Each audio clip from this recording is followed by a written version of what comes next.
Ro'za qanday tartibda farz bo'lgan bilasizmi? Keling shu to'g'risida gaplashaylik. Ro'za 3 bosqichda farz bo'lgan, tartibda ya'ni. Birinchisi ro'za tutishlik ixtiyoriy bo'lgan.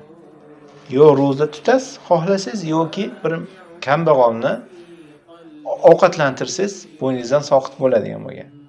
Ikkinchisi bu tanlov olib tashlanib, ya'ni qodir bo'lgan odam ro'za tutish kerak bo'lgan. Undan keyin uchinchisi shuna holat bo'lganki, agar ro'za tutgan odam iftorlik payti uxlab qoladigan bo'lsa, u ana shu kechasi bilan ham narsa yemasdan ikkinchi kuni iftorlikkacha ro'za tutish kerak bo'lgan. Ya'ni tasavvur qilyapsizmi? Hozir siz ro'za tutgansiz, saharlik payt keldi, uxlab qoldingiz. Iftorlikka ozgina qo'yganda uxlab qoldingiz. Xuftondan keyin turdingiz. Narsa yeya olmaysiz to saharlikkacha.